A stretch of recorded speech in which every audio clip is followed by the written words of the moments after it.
Bonjour et bienvenue dans le jardin de Grandiflora. Alors au niveau des fruitiers, il y a 3 contextes qu'il faut connaître, l'implantation, la plantation et la pollinisation.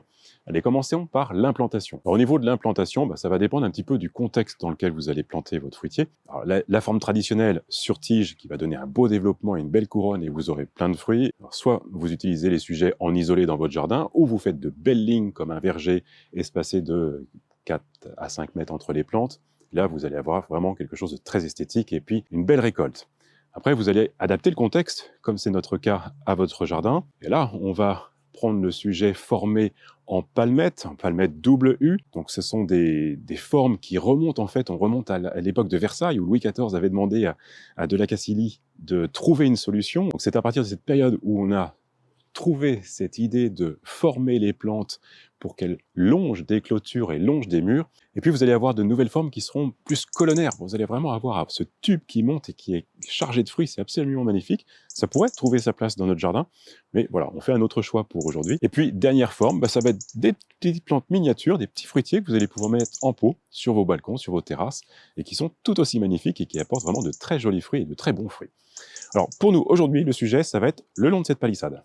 Bon, après avoir choisi la forme de la plante qui correspond à votre jardin, bien entendu, au niveau de l'implantation, ça va être plein soleil pour avoir une belle floraison et puis surtout des fruits qui vont venir à maturité. Alors, une fois que vous avez choisi votre emplacement, n'oubliez pas, si c'est proche d'une clôture et que c'est une plante sur tige qui va monter au-delà de 2 mètres, n'oubliez pas de la décaler de 2 mètres pour être sûr que vous n'aurez pas d'ennui avec vos voisins, avec des branches qui peuvent déborder chez votre voisin et qui pourraient vous demander de rabattre la plante pour être à 2 mètres. Donc, positionnant la plante proche de la clôture, je fais le choix volontairement de prendre également des plantes qui ne vont pas monter au-delà de 2 mètres. Et ça, c'est le cas de ces formes en palmettes qui vont, je vais les emmener à 2 mètres, peut-être 2 mètres 50, mais elles vont rester vraiment dans cette limite autorisée, dans un espace de moins de 2 mètres de la limite de propriété. Alors, élément important, je pourrais les positionner vraiment proche de la clôture, mais cette haie va se développer, la haie de nos voisins va se développer, donc je serai amené à la tailler pour contrôler leur développement à l'intérieur. Donc il est préférable de décaler pour avoir ce confort de taille, d'entretien.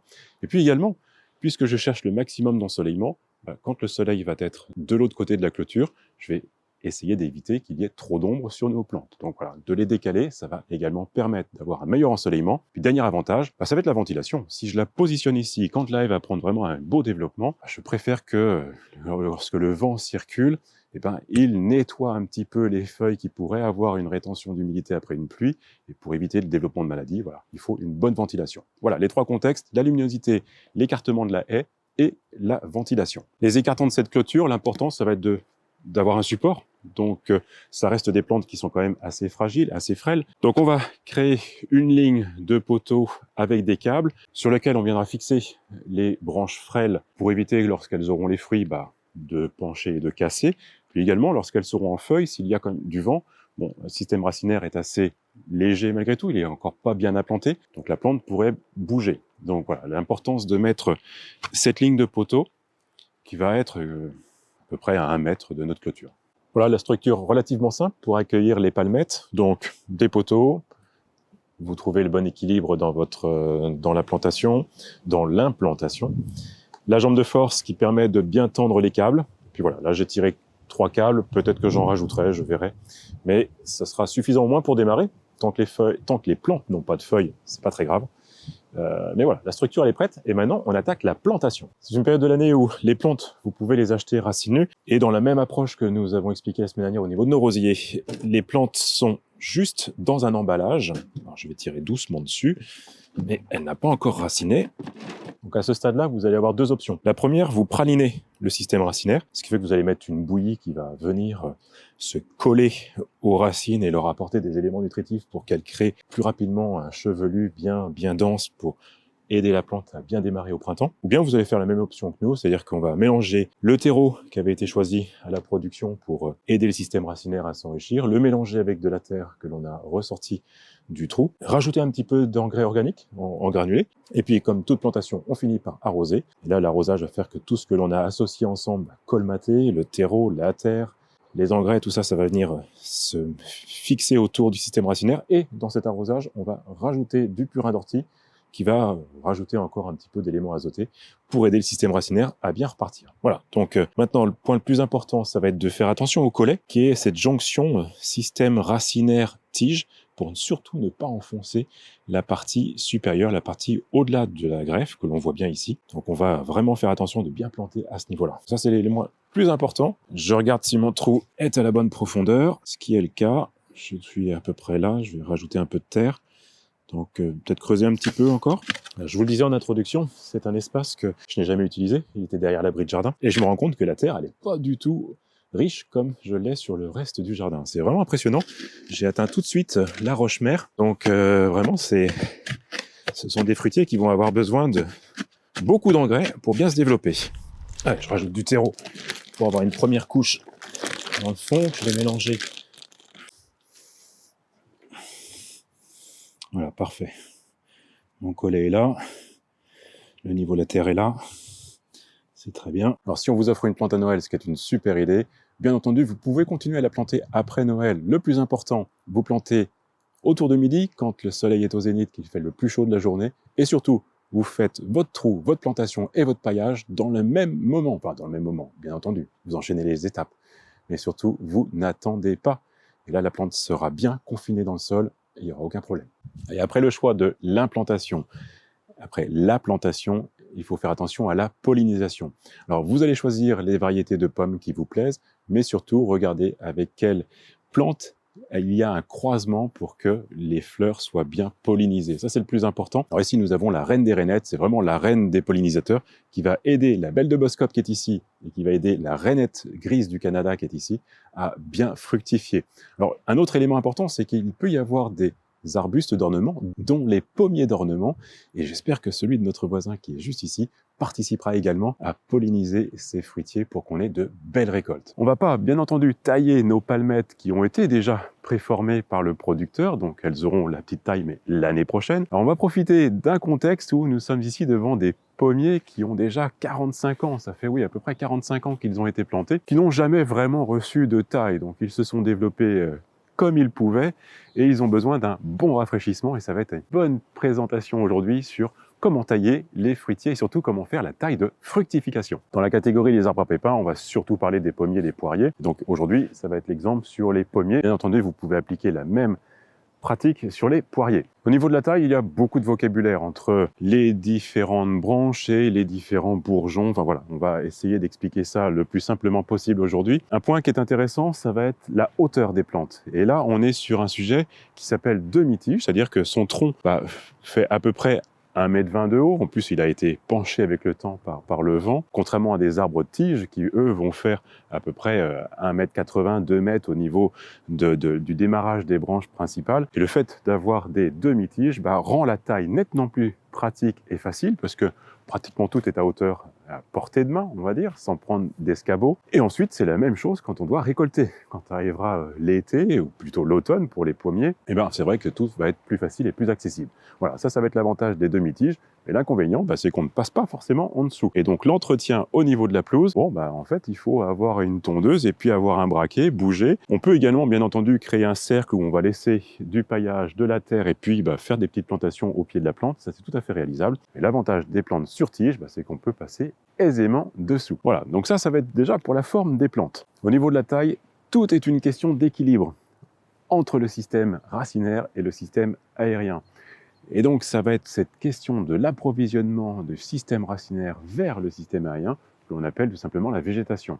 Alors, si la végétation est trop forte, c'est-à-dire que le système racinaire se développe beaucoup et que le système aérien est encore jeune, frêle, en fait, il va y avoir peu de fleurs, il va y avoir beaucoup de nouvelles branches, il y aura très peu de fructification. Et à l'inverse, lorsque la plante prend de l'âge et qu'elle atteint déjà une belle maturité, le système racinaire, lui, ne se développe plus trop, voire même régresse ou n'a pas l'approvisionnement nécessaire ou n'a pas la qualité du sol pour apporter les éléments nutritifs nécessaires par la végétation, le système, lui, aérien, qui s'est bien installé, qui va avoir beaucoup de fleurs, en fait, les fruits vont être là, mais il y a de grandes chances que les fruits tombent parce que pas assez approvisionnés par le système racinaire. Et donc, la fructification, bien entendu, la récolte sera moindre, ce qui est décevant. Et donc, pour réguler tout ça, eh bien, ça va être la taille de fructification à cette période de l'année. Alors, on est vraiment dans la bonne période, de décembre à mars. C'est le bon moment pour tous les arbres à pépins de se mettre dans cet éclaircissage, et ça va vraiment être le travail ici, pour faire en sorte qu'il y ait un bon équilibre entre ce que le système racinaire peut apporter à la plante et surtout alimenter le système aérien. Au niveau du vocabulaire, taille de fructification, on va être pour les plantes qui ont dépassé les 8-10 ans, qui sont déjà bien installées et qui ont créé une belle ramure sur le tronc. Donc de 1 à 8 ans, la taille de formation, nous prendrons le temps de revenir sur ce sujet parce qu'en fait, c'est vraiment l'élément important pour bien structurer la plante et surtout sélectionner les branches que l'on va appeler les charpentières. Et on le voit ici, c'est toutes ces grosses branches qui vont emmener le végétal et qui vont structurer la plante dans son environnement. Puis sur ces charpentières, eh bien, apparaissent les coursonnes, et ce sont sur ces branches-là qu'apparaissent les fruits. Donc, c'est important de bien organiser la plante pour avoir des belles coursonnes et qui s'organisent vraiment parfaitement tout autour de la plante. Alors aujourd'hui, ce n'est pas une taille de formation, mais une taille de fructification, mais dans tous les cas, il faut avoir de bons outils. Et là, ça se résume vraiment à 3 outils. Surtout pour des plantes qui ont cette taille-là. Vous pouvez bien entendu avoir un 4e qui serait une tronçonneuse si jamais vous avez vraiment des branches et des charpentes qu'il faut retirer. Ce n'est pas notre cas. Et nous, on va avoir les 3 outils essentiels qui vont être le coupe-branche, qui va être utile pour toutes les branches qui vont faire à peu près 4 cm, 5 cm de diamètre. Pour tout ce qui est au-dessus, on aura la scie égoïne ou la scie arboricole qui va avoir cette forme légèrement arquée et surtout de belles dents pour bien rentrer dans les branches. Et puis bien entendu, il y aura le sécateur pour tout ce qui va être branche d'un plus petit diamètre et toutes les brindilles que l'on va retirer. Voilà, donc ça c'est vraiment les outils qu'il vous faut. Et bien entendu, on n'oublie pas de tout aiguiser avant de travailler et de désinfecter, parce qu'on ne sait pas les végétaux que l'on a taillés avant, il y avait peut-être des agents pathogènes. Donc on va aiguiser, nettoyer et on répétera la désinfection au fur et à mesure de la taille, parce que même chose, il peut y avoir des branches qui sont atteintes, d'autres qui ne le sont pas, donc par précaution, un nettoyage des lames régulièrement, ça permet de s'assurer que l'on ne diffuse pas des maladies dans la plante. Première action, prendre le temps de regarder la plante, de l'observer, de regarder comment elle s'est installée dans l'environnement, pourquoi elle a pris cette tendance du vent, ça veut donc dire bien entendu que le vent vient pour nous du sud, du sud-ouest, et de regarder comment elle s'est organisée, parce que ce serait dommage de faire des tailles qui la fragilisent, qui vont à contresens de ce développement qu'elle a pris. Donc voilà, première action, on prend le temps, on observe la plante. Et dans cette observation, bien entendu, on repère les charpentières qui vont nous donner déjà cette première indication de la forme du végétal, et on repère surtout toutes les branches que l'on va retirer. Première analyse, nous allons retirer toutes les branches qui sont parallèles. Naturellement, elles sont parallèles, et voir comme celle-ci, elles se touchent, elles frottent l'une contre l'autre, donc vraiment aucun intérêt pour les garder parce qu'elles se gênent. Donc ça va être notre première recherche. Après les branches parallèles, nous regardons toutes les branches qui se croisent et qui naturellement se gênent, soit déjà par le frottement, qui est l'autre observation que nous allons apporter, soit parce que également elles vont être parallèles à la plante. Donc voilà, toutes branches qui se croisent, on les retire également pour laisser plus d'aération. Et ça va être le point important, c'est que dernier axe pour commencer à travailler, on va retirer tout ce qui s'oriente vers le centre. Parce que dans beaucoup d'arbres fruitiers, il y a une expression qui le dit pour mieux illustrer ce que l'on doit obtenir. On dit souvent qu'un oiseau doit pouvoir traverser le fruitier sans abîmer ses plumes. Et donc, vraiment, là, l'objectif n'est pas atteint. Donc, on va nettoyer au maximum. Et bien entendu, derrière cette expression, ce que l'on veut dire, c'est que l'on aère au maximum la plante pour s'assurer que lorsqu'il pleut beaucoup, le vent va quand même assécher les feuilles assez rapidement pour éviter qu'il y ait des développements de maladies. Mais surtout, on souhaite que les fruits prennent une belle coloration en ayant un maximum de lumière. Dernier repérage, ça va être les gourmands. Alors souvent caractérisés par des pousses qui vont être sur la branche, un petit peu comme on voit ici, et qui vont monter au droit sur la plante. En règle générale, ils ne donnent pas grand-chose, donc on les retire. Et ça va être aussi simple de le faire maintenant. Hop. Au niveau de la taille, alors au ciseau et coupe-branche, vous allez donner un léger angle, légèrement biseauté. C'est pas nécessaire d'ouvrir trop la plaie pour éviter qu'il y ait trop d'exposition aux agents pathogènes. Donc vraiment, on réduit en faisant en sorte que la base soit un petit peu plus longue pour éviter le coulement de la sève. Donc voilà, on va légèrement la prendre comme ça. Voilà. Avec la scie égoïne, une petite nuance, c'est qu'on va d'abord créer une ouverture, une incision par le bas. Et ça, c'est tout simplement pour éviter que quand on coupe par le haut, quand on arrive trop près du bas de la coupe, en fait, que le poids de la branche emmène et déchire l'écorce en bas et à nouveau créer une ouverture un peu plus large que l'on ne souhaiterait. Donc pour éviter cela, on scie par le bas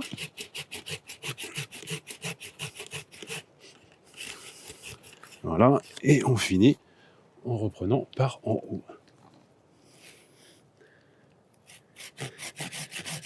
Toujours en créant une légère inclinaison. Voilà, super. Alors comme c'est une plante qui n'a jamais été formée dans ses jeunes années, ben voilà, elle a pris des orientations qu'il fallait réétudier. Alors je vous cache pas que j'aime bien aussi garder un côté un petit peu art aux pierres, chercher à conserver le mouvement que la plante a pu prendre. Et c'est vrai que cette grande branche arquée que l'on voit derrière, j'ai longtemps débattu pour savoir si je la laissais ou pas, mais elle occupe tellement un espace ici que je trouvais de la réduire à sa division. Là, je trouvais que ça aurait créé trop de vide ici. Et comme la plante a pris quand même une orientation sur l'arrière, je trouve qu'elle avait tout son intérêt. Elle est également parallèle avec celle-ci, mais avec une certaine distance. Donc voilà, il y a un mouvement de la plante que j'aime bien. Et voilà, c'est le petit plaisir, même si c'est vrai que le côté raisonnable serait même presque été de les couper ici, parce qu'elles sont quand même très parallèles, ces deux-là. Mais voilà, mon choix, il est fait, je la conserve, et puis on verra dans les années à venir si je la taille, parce que dans le développement du pommier, elle se justifiera pas. Voilà, donc toujours est-il, elle est là, et elle va rester au moins pour cette saison. Alors sur les branches qu'on a laissées, première chose qu'on va nettoyer, ça va être toutes les brindilles qui redescendent, celles qui vont vers le bas. Donc ça va être le cas de celle-ci. Et puis là, je me rends compte que celle-là va aller se croiser avec les autres branches que j'ai laissées sur le bout de branche. Donc voilà, là je réduis. Donc ce premier tour pour retirer tout ce qui descend. Je vais avoir un exemple ici. Et après avoir géré ces brindilles qui redescendent, on va gérer les brindilles qui remontent. Alors on va principalement rééquilibrer la plante, tailler un petit peu tout ce qui démarre en hauteur. Et très souvent parce que les brindilles en bout de branche vont avoir des bourgeons à bois, donc ils ne vont donner que du bois. Donc on peut les réduire pour revenir sur un bourgeon à fleurs et un dard. Donc je vais ramener ici cette branche-là. On pourrait descendre un petit peu plus bas jusqu'à cette branche-là, mais comme j'ai quand même beaucoup taillé, je vais quand même laisser la plante se reformer un peu. Donc même chose ici, on voit bien la brindille, on voit bien les bourgeons à bois ici. Donc je vais aller chercher sur mes premiers bourgeons à fleurs qui sont juste là. Alors sur cette brindille, je vois bien des bourgeons à bois, mais surtout je vois un bourgeon à fleurs en bout de brindille. Donc elle est couronnée. Donc on va la laisser parce qu'elle va nous donner la fleur l'année prochaine. Puis ça donnera une nouvelle orientation à la plante et on reviendra dessus pour la taille de l'hiver prochain. Et voilà, les brindilles avec ce gros bourgeon terminal, on le laisse. Alors un exemple comme celui-ci, sur mon bout de brindille, je vois bien qu'il n'y a pas de bouton à fleurs, des boutons à bois ici. Et là, mon premier bouton à fleurs, et je vais couper juste au-dessus. Voilà, l'étape aération de la plante est finie. On va maintenant laisser l'ensemble de la structure se reposer sur la partie hivernale. Puis j'ai hâte de voir le démarrage au mois de mars, voir comment toute cette végétation qui va remonter du système racinaire vers le système aérien va s'organiser. Et puis surtout, voir le nombre de fleurs que l'on aura au printemps prochain et surtout observer la fructification qui viendra par la suite. Et c'est à ce moment-là que nous ferons une deuxième vidéo sur l'entretien de la plante une fois que la floraison est là, ce qu'il faut apporter pour être sûr qu'il n'y ait pas des petits vers dans les fruits. Alors l'un des soins, c'est d'appliquer maintenant au tout début du printemps de la glu arboricole sur le tronc. Et ça, c'est juste pour empêcher les insectes rampants de venir courir le long du tronc pour aller soit sur les fleurs, soit sur les feuilles. Alors c'est le cas des fourmis qu'on sait qui participent à la prolifération des pucerons. Le cas des chenilles qui aiment bien grignoter les jeunes pousses, les jeunes feuilles. Voilà, le meilleur système, c'est de les empêcher en appliquant à 1 mètre du sol ou juste sous la charpentière la glu qui va faire que les insectes vont venir se coller. Alors on contrôle tous les 15 jours, tous les mois, pour être sûr qu'il n'y ait pas abondance d'insectes sur la glu ou de la poussière tout simplement. Et surtout, on renouvelle. Et ça, c'est tous les mois à peu près, jusqu'à la récolte. Allez, les fleurs sont présentes sur nos fruitiers et ça, c'est très bien. On espère que la pollinisation va se créer. Pour rappel, dans notre jeu de pommier, on a celui-ci, la reine des rainettes, qui doit aider la pollinisation de ces 2 fruitiers. Donc voilà, on espère que ça fonctionne. Alors, au moment où on parle, il n'y a pas d'insectes autour de la fleur, mais j'espère qu'ils sont venus, ou j'espère qu'ils sont là, et j'espère qu'ils vont venir. Voilà, ça c'est pour la fructification. Par contre, il va y avoir une protection à apporter, une double protection à apporter sur nos fruits, parce qu'on est tous peinés lorsque l'on ouvre une pomme et qu'il y a un ver à l'intérieur, ou lorsqu'on voit qu'il y a vraiment tout le fruit a été consommé par un ver, et là, c'est la déception. Et bien entendu, on n'est qu'au mois de septembre, octobre, lorsque l'on découvre la qualité de notre fruit, et qu'il y a ce regret de ne pas avoir trouvé la solution avant. Par contre, il y a une double protection à apporter maintenant, dès que les fruits vont apparaître. Alors là, je ne vois pas de fruits encore se former, mais j'espère que ces fleurs ont été pollinisées. Et donc, nous luttons sur les poiriers et les pommiers contre le carpocaps. Alors le carpocaps, ça commence par une chenille qui va sortir là, qui doit sortir maintenant, entre avril et puis juin, puis qui va se transformer en papillon, voilà, du mois de mai, mois de juin, et qui va voler, et le papillon va venir pondre ses œufs sur le fruit, en formation, et les larves vont se développer en même temps que le fruit, vont s'insérer sous l'épiderme du fruit, sous la peau du fruit, et puis vont faire leur petit travail en même temps que le fruit se développe, et manger comme il faut pour se développer et atteindre une taille adulte au mois de septembre, et certainement sortir du fruit également pour se réfugier sous l'écorce. C'est là où il va y avoir le premier jeu, la première lutte, ça va être de nettoyer l'écorce, enfin de passer un produit sur l'écorce, qui va être le bacillus, donc tout simplement le même produit qu'on utilise pour toutes les chenilles que l'on peut trouver dans le jardin.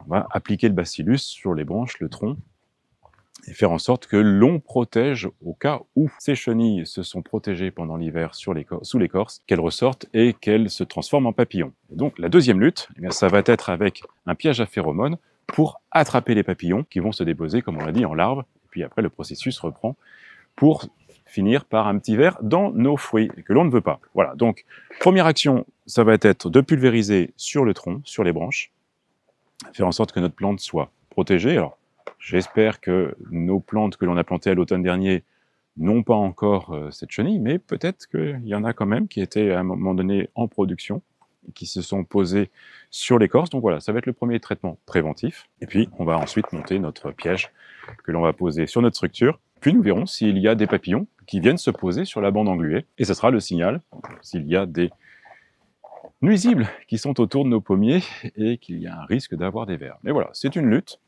Elle est biologique au maximum.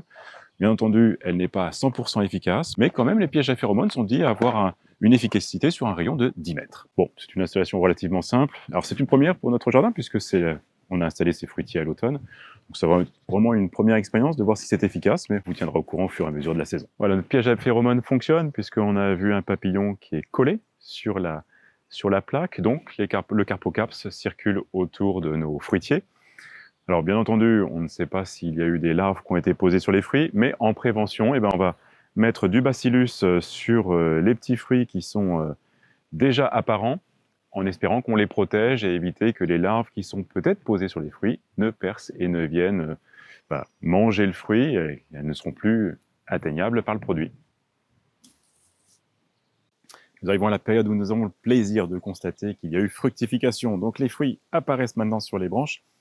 Et nous rentrons dans cette période terrible où il faut éclaircir. Alors éclaircir, c'est tout simplement retirer les fruits qui viennent se poser les uns sur les autres ou être trop proches les uns des autres parce que la plante n'aura pas assez d'énergie pour tout fournir. Alors c'est cruel, mais il faut sélectionner. Alors en règle générale, on sélectionne un fruit tous les 5 à 10 cm, mais moi je vais plutôt rester sur les 5 cm. On sélectionne le plus gros, je vois que j'en ai un ici, j'en ai un ici. C'est un petit 110 cm, mais je vais retirer celui qui est là. Voilà, toi tu pars, c'est dommage. J'espère qu'une des fleurs ici va donner un fruit. Mais voilà, on fait ça pour éviter que la plante ne s'épuise de trop parce qu'elle va donner beaucoup d'énergie pour la fructification. Parfois, elle en donne pas assez, les fruits tombent. Parfois, elle s'épuise tellement qu'elle enregistre cette problématique et l'année suivante, elle ne donne rien et elle fructifiera dans 2 ans. Donc pour éviter cela, il vaut mieux retirer les fruits. Bon, on a le plaisir de voir que nos pommiers en palmettes que nous avons plantés au printemps dernier ont apporté tout ce qu'il faut comme fruits. Alors bien entendu, il n'y en a pas beaucoup, parce que le plant est encore jeune, mais quand même, il y a une récolte qui est là, donc ça fait toujours plaisir de voir que dès la première saison, on va avoir quelques fruits. Alors ce qui va être intéressant, c'est de constater si les plantes sont sans vers, parce qu'on a quand même mis en place cette lutte biologique dès le printemps. Alors ça a été d'abord la glu sur la base du tronc, là où on a mis une bonne couche de glu pour éviter que les fourmis et tout insecte rampant viennent participer au développement naturel pour des pucerons entre autres. Les fourmis aident les pucerons à s'installer et à profiter du sucre qu'il peut y avoir dans les bourgeons, dans les jeunes pousses. Donc voilà, donc ça a été la première lutte que nous avons faite. Ensuite, quand il y a eu la période des papillons, on a mis ce piège à phéromones pour essayer de voir à quel moment il y aurait les papillons mâles qui seraient attrapés par l'odeur qu'il y a dans la plaque de glu. Et donc, il nous informe comme quoi, ça y est, il y a la population de papillons qui est autour et qui va venir à chercher à mettre ses petits vers dans le fruit. Donc, on a mis du bacillus sur les plantes, sur le fruit, pour s'assurer que, voilà, on évite ce développement de vers dans le fruit. Et bien maintenant, c'est le résultat. On va savoir si la récolte, elle est comme il faut. J'espère que le fruit va venir. Voilà, donc le produit, il est propre, il est sain. Je pense qu'il n'y a absolument aucun ver à l'intérieur. Ça va être un vrai régal. Alors, ce qui est intéressant, c'est que là, je cueille la reine des rainettes. C'est le pommier qui va participer à la fructification de beaucoup d'autres pommiers. Donc, c'est pour ça qu'on a mis la grise du Canada juste ici et que l'on a la belle de Boscop ici. Donc, c'est en fait des fruitiers qui profitent de cette fleur et de cette pollinisation croisée qui est très intéressante.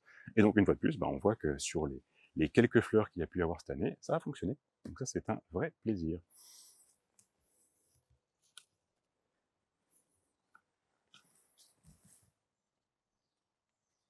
Ah, on reviendra pour celle-là, elle n'est pas prête.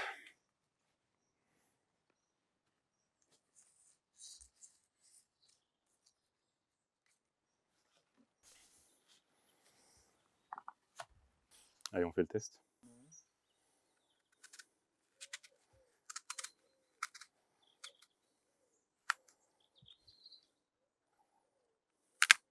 Ah ben voilà, parfait, c'est ce qu'on veut.